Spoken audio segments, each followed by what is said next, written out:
네, 다음 살펴볼 팀은 이제 라스베이거스 레이더스입니다. 지난 시즌에 6승 11패, 역시나 이제 플레이오프 진출에 어려움이 있었던 레이더스였는데, 사실 덴버가 워낙 심각했기 때문에 많이들 언급이 되진 않았고, 그리고 이제 한창 좋지 않았다가 좀 반등을 하는 모습도 있었기 때문에, 레이더스의 실패가 조금 가려진 측면도 있긴 하지만, 역시나 레이더스도 굉장히 좀 실패한 시즌이었다. 이렇게 얘기를 해야겠죠.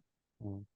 사실 지난 시즌에 이제 벨리책 감독의 품에서 두 번째 독립을 좀 꿈꿨던 조시 맥데니얼스 감독을 이제 음, 데려오면서 뭔가 새로운 분위기 반전을 시도를 했었는데, 결국에는 맥데니얼스 감독도 이제 팀 성적이 저조하다 보니까 이제 많은 비판에 좀 시달렸어요.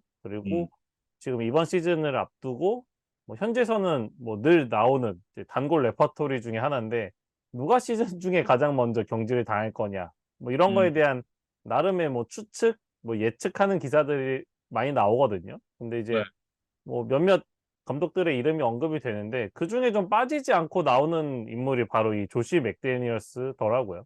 음. 맥데니얼스가 이제 지난 시즌까지만 하더라도 경질이 된다고 하면 돌아올 곳이 있었는데 이제는 없어요. 음.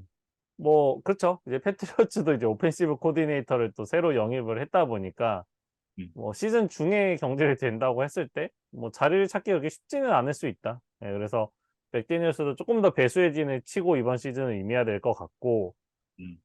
결국 이제 데이브 지글러 단장과 이제 맥데니얼스 감독이 뭐 나름 이제 협의를 한 끝에 일단 주전 쿼터백 쪽에 좀 변화를 가져가기로 결정을 했습니다. 그래서 네. 이제 앞선 9년 동안 이제 팀의 주전 쿼터백을 맡았던 데릭 카를 이제 뭐 음. 트레이드를 한번 알아봤다가 뭐 최종적으로 이제 방출을 했고, 나이너스에서 사실 좀 입지가 불안하고 좀 자리를 잃어가고 있었던 지미 가로폴로를 영입을 했어요. 그래서 3년 7,275만 달러. 뭐 적은 돈은 아니지만 최근 뭐 주전 쿼터백의 몸값 치고는 오히려 쪼끔 저렴하다는 생각이 드는, 예, 그 정도의 조건에 이 지미 가로폴로를 데려왔습니다. '업그레이드는 아니다.' 이런 생각이 들죠. 왜냐면 데리카보다 나은 쿼터백인 건 맞긴 해요. 하지만 굉장히 좋은 쿼터백이냐? 사실 그거는 좀 이견의 여지가 있거든요. 음. 다만 조시 맥데니얼스 감독이 뉴잉글랜드 페이트리어츠에 있던 시절에 지미 가로폴로와 잘 아는 사이였고 이 선수를 어떻게 쓰면 되는지에 대해서 충분히 알고 있을 거란 말이죠. 어 그때 당시에 이제 톰 브레이디가 디플레이케이트 때문에 못 나왔을 때 가로폴로가 선발로 나왔었고 그때 나와서 또 좋은 모습을 보여주기도 했었고 그러니까 뉴잉글랜드 페이트리어츠가 그때 시도했던 이제 짤짤이 패스 그때 그 짤짤이 패스를 운영했던 사람이 조시 맥데니얼스 감독인데 조시 맥데니얼스 감독의 어떤 공격 스킴에도 좀 잘 들어맞는 쿼터백이 아닌가. 저는 개인적으로 좀 그런 생각이 들어서 '이 영입 자체는 괜찮은 영입이다.' 이렇게 평가를 하고 싶어요. 음. 뭐 사실 커리어나 기록처럼 이제 좀 드러나는 뭐 숫자로 봤을 때는 사실 데릭 카가 쪼끔 더 뭐 누적 기록이나 임팩트는 더 있었다는 생각은 들어요, 개인 기록 면에서. 이제 뭐 음. 대신에 가로폴로는 뭐 슈퍼볼까지 올라갔던 뭐 그런 이제 커리어가 있는 거고. 근데 어쨌든 말씀해 주신 대로 맥데니얼스 감독이 원하는 쿼터백 유형에는 '데릭 카보다 지미 가로폴로가 더 어울리는 선수다.'라는 뭐 의견에 저도 동의를 하게 되고, 결국에는 음. 그 이유가 이 '쿼터백을 교체하게 된 배경이 아니었을까.'라는 생각이 들어요. 예, 그래서 뭐 가로폴로는 이제 데릭 카에 비해서 뭐 어떤 폭발력은 좀 부족하다고 봐야겠죠.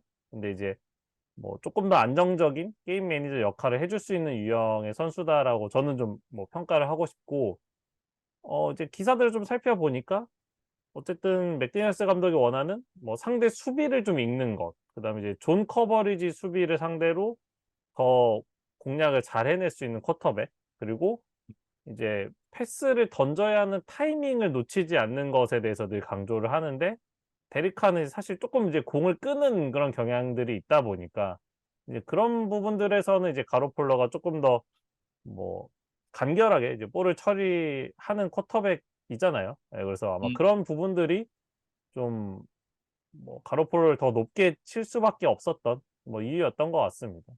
약간 그런 거죠. 데리카는 사실은 짤짤이 패스보다는 이제 한방 음. 패스에 좀 더 어울리는 쿼터백이면 가로폴로는 말씀드렸던 대로 좀 짤짤이 패스에 어울리는 스타일. 그러니까 쉽게 얘기하면 그 고중량 저반복과 음. 저중량 고반복 정도의 차이가 있는 쿼터백이기 때문에 감독이 선호하는 쿼터백이 조금 더 좋은 성적이 날 가능성이 높지 않을까. 저는 개인적으로 좀 그런 생각이 들고 어 올해 과연 좋은 모습을 보여줄 수 있는가 여부가 가로폴로의 향후 커리어가 얼마나 길어질 수 있는가와도 좀 직결돼 있다라는 생각이 들거든요. 그래서 이 레이더스와의 계약이 레이더스 팀에게도 중요하지만 가로폴로 개인에게는 훨씬 더 중요한 그런 계약이자 특히 올 시즌이 가장 중요한 시즌이 될 것이다. 그중에서도. 뭐 그런 생각이 좀 드네요. 음. 그러니까 앞서 저희가 이제 3년 계약을 맺었다고 말씀드리기는 했지만 2 년이 지난 이제 3년 차에는 레이더스가 데드캡을 부담하지 않고 이제 가로폴로를 내보낼 수 있는 조건의 계약을 맺었더라고요. 그래서 사실상 3 년째는 좀 구단이 옵션을 보유하고 있는 느낌인데 가로폴로 입장에서는 어쨌든 올해와 내년 좀 인상적인 모습을 보여줘서 뭐 3년 차까지도 계약을 하고 그 이후에도 뭐 다른 팀에 가든 레이더스에서 연장을 하든 좀 커리어를 좀 이어나갈 수 있는 그런 발판을 마련을 해야 될 것 같아요. 그래서 네. 가로폴로 입장에서는 좀 그래도 올해 좀 기대를 해볼 만한 약간 미신적인 요소가 하나 있다면 최근에 계속 홀수에 좀 좋은 기억들이 있었던 것 같아요. 일단 2017 년에 이제 나이너스로 트레이드가 되어 와서 마지막 5 경기에서 오전 전승을 했던 것.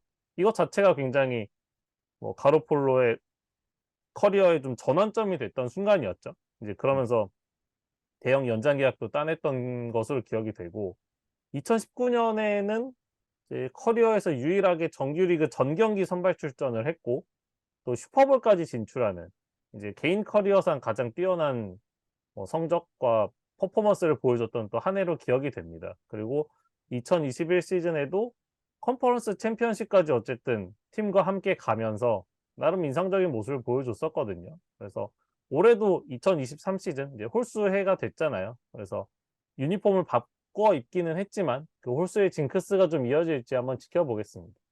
네. 이제 서포팅 캐스트 얘기로 좀 넘어가 보겠습니다. 지난 시즌에 리그에서 가장 많은 러싱 야드를 기록했던 선수가 바로 조시 제이콥스였는데 올 시즌을 앞두고 이제 팀과 재계약 문제로 인해서 좀 갈등이 있었습니다. 그 끝에 1년 1,200만 달러 계약에 합의를 하면서 일단은 양측 모두 좀 소강 상태에 들어갔습니다. 음.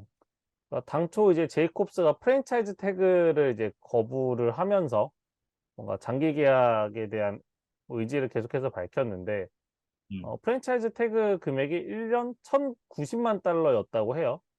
근데 어쨌든 지금 뭐 그보다 한 100만 달러 정도 지금 더 받게 된 거니까 약간의 보너스를 받는 정도에서 결국에는 이제 만족을 하게 됐다. 이렇게 봐야 될 것 같고 뭐 제이콥스 입장에서 사실 뭐 흔쾌히 받아들이는 조건은 아니었으리라 생각을 합니다. 예 그냥 뭐 마지막 순간에 와서 그래도 홀드아웃보다는 '그래도 내가 뛰는 선택을 하겠다.'라는 이제 마음으로 받아들인 게 아닐까 뭐 그런 생각을 해 보고 지난 시즌에 사실 2,000 스크리미지 야드를 넘기면서 뭐 커리어 최고의 한 해를 보냈던 제이콥스였어요, 사실 팀 성적과는 무관하게. 음. 근데 이제 이런 정도의 이제 숫자를 찍어내도 이게 1년 계약밖에 받지를 못하는구나. 정말 러닝백들의 지금 뭐 시장 가격이 이렇게 좀 처참하게 좀 내려가 있구나라는 걸 다시 한번 좀 느낀 그런 계약 내용이었습니다. 좀 그런 부분 생각하면 좀 안타깝긴 하죠, 러닝백 선수들이. 네. 사실은 뭐 정말 한 경기에 수십 번의 교통사고를 당하면서 그렇게 열심히 뛰지만 다른 포지션에 비해서는 좀 박한 대우를 받는다는 거. 물론 이제 어쩔 수 없는 현실적인 부분도 있긴 합니다만 좀 안타까운 현실인 것 같고 그나마 이 소식 자체가 가로폴로에게는 굉장히 큰 힘이 되지 않았을까. 그러니까 사실 가로폴로가 뭔가 패스를 막 50번 60 번씩 해서 게임을 풀어가는 유형이 아니라 음. 일단은 러싱 공격이 잘 된다는 기반 하에서 뭔가 안정적으로 게임을 운영하는 그런 역할에 더 어울리는 쿼터백이기 때문에 가로폴로 입장에서는 이런 뭐 엘리트급 러닝백의 존재는 뭐 굉장히 반가운 소식일 것 같고, 음, 다만 이제 제이콥스가 이 계약 문제로 팀 합류를 워낙 늦게 했기 때문에, 물론 개인 훈련을 뭐 바깥에서 했겠지만 뭐 시즌 초반 바로 100% 컨디션으로 이제 필드 위에 나설 수 있을지는 좀 의문이라는 생각이 들어요. 그리고 지난 시즌에 이제 러싱과 패싱을 합쳐서 거의 400번에 가까운 뭐 공격 시도를 했더라고요. 어떻게 보면 뭐 혹사를 당했다고 해도 이제 뭐 크게 과언은 아닌데, 글쎄요. 뭐 나머지 이제 자미르 화이트라든가 이런 이제 백업 선수들이 제이콥스의 부담을 얼마나 덜어줄 수 있을지, 이런 것들이 좀 중요한 시즌이 되겠습니다. 그리고 이제 리시버 쪽으로 넘어가 보면 넘버원 리시버 다반테 아담스가 여전히 본인이 건재하다는 걸 보여줬던 지난 시즌이었고 올 시즌에도 크게 다르지 않은 모습을 보여줄 거라고 좀 예상이 되는데 여기에 지난 시즌 넘버 투였던 맥콜린스가 팀을 떠났습니다. 그리고 뉴잉글랜드 페이트리어츠에서 뛰었던 자코비 마이어스가 새롭게 영입됐어요. 3년 3,300만 달러라는 이제 돈을 주고 음, 레이더스가 마이어스를 영입을 했는데, 이 선수도 결국에는 이제 조시 맥데니얼스 감독과 패트리어츠에서 같이 뛰었던 뭐 일종의 패트리어츠 커넥션이라고 봐야겠죠. 그래서 뭐 서로가 서로를 이제 뭐 원했던 상황이 아닐까 이런 생각이 들고, 사실 이 마이어스는 지난 시즌에 이제 레이더스와 굉장히 좀 재밌는 에피소드가 하나 있었거든요.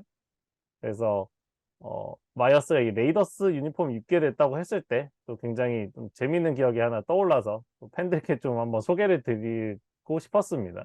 네, 되게 재미없는 기억인데요, 저한테는. 사실 이제 작년에 이제 레이더스와 패트리어츠의 경기가 이 레이더스의 홈구장인 얼리전트 스타디움에서 있었어요. 그래서 이제 음, 양 팀이 뭐 동점으로 4쿼터 막판 이제 게임 클락이 이제 0초가 될 때까지 이제 팽팽하게 맞서고 있었는데, 그 마지막 이제 공격권을 가지고 있던 패트리어츠가 이제 막 레터럴 패스를 통해서 뭔가 마지막 한 방을 좀 노리고 있었거든요. 근데 이제 그 과정에서 이제 마이어스가 공을 잡고 있었는데, 본인이 이제 뭔가 혼자 뚫고서 이제 터치다운을 만들어낼 수 있는 상황은 아니다 보니까 다시 한번 좀 맥존스에게 백패스를 해서 '기회를 엿봐야겠다.'라는 의도로 이제 공을 던졌는데, 그게 이제 레이더스의 수비수 챈들러 존스의 품으로 들어가면서 이제 존스가 맥존스를 이제 뭐 막고 있던 맥존스를 쉽게 따돌리고 그대로 이제 음, 돌파를 해 가지고 경기를 끝내는, 뭐 패트리어츠 입장에서는 뭐 최소 연장, 혹시나 뭐 역전 끝내기를 이제 생각하던 상황에서 이 연장도 가지를 못하고 이제 게임이 그대로 끝나고 마는 좀 다소 좀 허무한 패배를 당했던 기억이 듭니다. 예, 네. 그래서 그때 당시에 어 레이더스 팬들에게 오히려 이 자코비 마이어스가 상대편 유니폼을 입고 좀 많은 사랑을 받았었는데, 이번 시즌에 이제 레이더스 유니폼을 직접 입게 됐어요. 예, 그래서 지난 시즌만큼 또 사랑을 받을 수 있을지 한번 좀 지켜봐야 되는 뭐 그런 재밌는 에피소드가 있어서 한번 말씀을 드려봤습니다. 이것을 위한 큰 그림이었나 하는 생각이 좀 들고 뭐 사실 맞죠. 뭐 존스한테 패스한 건 맞으니까 맥 존스가 음. 챈들러 존스였지만 어쨌든 존스한테는 갔던 패스였다. 뭐 사실은 별로 떠올리고 싶진 않은 기억입니다. 뭐 어쨌든 와이드 시버진이 사실 이제 맥콜린스에서 자코비 마이어스면 되게 큰 차이는 아닙니다만 약간의 뭐 요 정도의 업그레이드는 됐다라고 좀 보는 게 맞는 것 같고 지미 지아에게는 굉장히 좀 큰 도움이 되는 영입이 아닐까라는 생각을 개인적으로 해봅니다. 음. 그리고 이제 사실 타이트엔드 쪽도 굉장히 변화가 많았어요. 이제 기존에 있던 데런 월러라든지 음. 포스터 모로 이런 선수들이 모두 팀을 떠났고, 그러면서 이제 새로운 주전 뭐 타이트엔드의 영입이 좀 필요했던 상황이었거든요. 그래서 이제 지난 시즌 타이탄스에서 뛰었던 오스틴 후퍼와 1년 275만 달러에 계약을 했고, 드래프트 2 라운드 전체 35 번으로 그 노르데임 대학 출신의 마이클 마이어라는 선수를 또 뽑았습니다. 그래서 이 두 선수가 좀 넘버 원, 투 역할을 맡을 것으로 보여요. 이 선수가 5라운드 픽 한 장을 태워서 3계단을 올라와서 뽑은 선수입니다. 그만큼 이제 이 선수를 굉장히 눈여겨봤었던 레이더스가 되겠고 이 선수가 193cm에 112kg에 상당히 좋은 피지컬을 갖고 있는데 캐치 능력이 굉장히 좋다 그래요. 그러면서 이제 음, 지난 시즌 대학 무대에서 12경기 나서서 67번의 캐치, 809야드, 9개의 터치다운을 기록을 했습니다.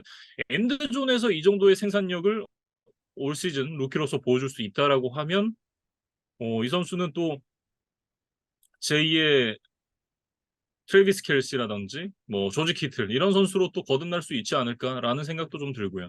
음. 뭐 스카우팅 리포트를 작성하는 사이트에 따라서는 이 선수를 뭐 이번 드래프트 최고의 타이트엔드로 뽑는 곳들도 꽤 많았던 것으로 알고 있습니다. 네, 결과적으로는 타이트엔드 중에 이제 세 번째로 뽑히기는 했지만 그래도 2 라운드 초반에 뽑힌 거니까 이 선수가 이제 상당한 재능을 보유한 것에는 뭐 틀림이 없을 것 같고 이제 가지고 있는 피지컬에 비해서 아직 이제 블로킹 기술은 조금 아쉽다라는 평가들이 있어요. 근데 이 음, 부분은 좀 프로에 와서 좀 고쳐 나가면 어떨까 이런 생각이 들고 어쨌든 이제 오스틴 후퍼라는 이제 베테랑이 있으니까 이제 올해는 조금 부담 없이 이제 로테이션 멤버로 경험을 쌓고 뭐 한 내년쯤부터 이제 본격적인 주전으로 뛰는 것이 이 레이더스의 구상이 아닐까라는 생각을 좀 해 봤습니다. 네. 오라인 쪽으로 좀 넘어가 보면 오라인이 PFF 기준으로 19위 정도의 위치를 하고 있습니다. 리그 중하위권이라는 얘기가 되겠죠. 어, 라이트 가드 이제 알렉스 바 대신에 그렉 밥 노텐 선수와 계약을 한 것 정도가 변화다. 사실상의 변화가 없다라고 이제 좀 보면 될 것 같고 레프트 태클 콜튼 밀러가 뭐 나름 인상적인 퍼포먼스를 보여주긴 했습니다만 사실 다른 포지션들은 다른 팀에 갔을 때 선발 자리를 차지할 수 있을까? 라는 생각이 드는 선수들이 좀 많습니다. 음. 그래서 가로폴로 입장에서 이제 오펜시브 라인에 큰 기대를 하기는 좀 어려울 것 같아요. 그러니까 뭐 트렌트 음, 윌리엄스 같은 뭐 특급 레프트 태클이 있는 것도 아니기 때문에 이 부분에 대해서는 좀 염두를 해 두면서 음, 본인의 살 길을 좀 본인이 찾아야 되지 않을까 뭐 이런 생각이 들고 이제 수비 쪽으로 넘어가면 뭐 앞선에 대한 보강보다는 이제 뭐 2 선, 3선 쪽에서 그래도 나름 좀 선수들을 영입을 했어요. 그래서 음, 미들 라인베커 로버트 스필라인과 2년 900만 달러, 스트롱 세이프티 마커스 앱스와 2년 1,200만 달러, 그리고 이제 코너백 마커스 피터스를 1년 300만 달러에 영입한 것이 뭐 주전 라인업의 좀 변화였다. 이렇게 좀 보여지는데 마커스 피터스에 대한 이야기를 좀 해 보면 좋을 것 같습니다. 음. 이 선수가 이제 2015년에 디펜시브 루키 오브 더 이어에 선정이 됐었고 두 번의 퍼스트 팀 올 프로에 선정이 됐을 만큼 뭐 상당히 좀 인상적인 커리어를 갖고 있는 선수입니다. 근데 이 선수가 어릴 때 오클랜드에서 자랐다 그래요. 예, 그러면서 이제 당시에 지역 연고팀이었던 레이더스의 팬으로서 성장을 했다고 하는데 그러면서 레이더스가 이 선수에게 이제 24번을 이제 줬습니다. 이 번호가 뭐 찰스 우드슨 그 예전에 윌리 브라운이라는 선수가 이제 달고 뛰었던 번호인데 정말 이 오클랜드 팀의 전설적인 코너백들이 달았던 번호이기 때문에 굉장히 의미가 있는 번호입니다. 음. 아마 이 마커스 피터스도 24 번의 의미를 잘 알고 있을 거예요. 예, 그리고 음, 뭐 어린 시절에 이제 턱룰 뭐 사건을 보면서 굉장히 이제 분개를 했었다. 뭐 이런 이제 인터뷰도 했었던 뭐 마커스 피터스인데 그만큼 레이더스에 대한 애정이 있는 것으로 보입니다. 그래서 음, 사실은 최근의 모습은 전성기에서는 다소 좀 내려온 뭐 경기력이기는 했어요. 근데 어쨌든 본인이 어렸을 적 동경했던 팀의 유니폼 그리고 그 등번호를 이제 달고 뛰게 됐으니까 음. 이런 부분들이 좀 멘탈적으로 이 피터스에게 좀 긍정적인 효과를 가져다 주지 않을까 좀 기대를 해 봅니다. 예, 네. 그래서 어쨌든 뭐 클래스가 있었던 선수니까 레이더스의 세컨더리에 좀 활력을 불어넣어 주기를 한번 응원을 해 봐야 될 것 같아요. 그리고 이제 이 1라운드 전체 7번으로 디펜시브 엔드 타이리 윌슨 선수를 이제 지명한 것이 또 수비에서 큰 보강이 될 텐데 이미 이제 맥스 크로스비, 뭐 챈들러 존스 이런 거함들이 버티고 있는 상황이기 때문에 이 선수가 뭐 곧바로 주전으로 나서지는 않을 것 같아요. 뭐 로테이션 멤버로 이제 스냅을 소화할 것으로 보여지는데 장기적으로 봤을 때는 이제 챈들러 존스의 후계자가 되어줘야 된다. 뭐 이렇게 볼 수 있겠죠. 음. 존스가 사실 지난 시즌에는 뭐 자신의 커리어에서 가장 좀 저조한 뭐 경기력을 보여줬다고 해도 뭐 무방할 정도로 다소 좀 뭐 '에이징 커브에 이제 접어드나?'라는 이제 의심이 사실 드는 상황입니다. 그래서 뭐 당장 올해는 아니겠지만 근 몇 년 안에는 또 이 타이리 윌슨이 챈들러 존스를 뛰어넘어서 또 주전으로 올라서 주는 것이 레이더스의 뭐 계획이자 목표가 아닐까 싶어요. 그래서 음. 사실 레이더스가 지난 시즌 색을 27 개밖에 못 하면서 이 부분에서 리그 30 위로 굉장히 저조한 모습을 보였었거든요. 그래서 이 타이리 윌슨이 뭐 피지컬도 아주 좋고 뭐 파워를 통해서 뭐 상대 포켓을 그냥 박살을 낼 수 있다. 뭐 이런 장점을 좀 보유한 선수로 알려져 있습니다. 근데 음. 이제 운동 능력 자체가 뭐 뛰어나진 않고 또한 이제 스냅에 대한 어떤 반응 속도 이런 것들이 또 빠르지 않다는 단점들도 지적이 되고 있기 때문에 이런 부분들에 대한 보강이라든가 뭐 또 선배 선수들에게 좀 배우는 뭐 그런 시간들을 좀 가졌으면 좋겠습니다. 음. 그러니까 전반적으로 놓고 봤을 때 만약에 NFC에 있는 팀이었다, 레이더스가.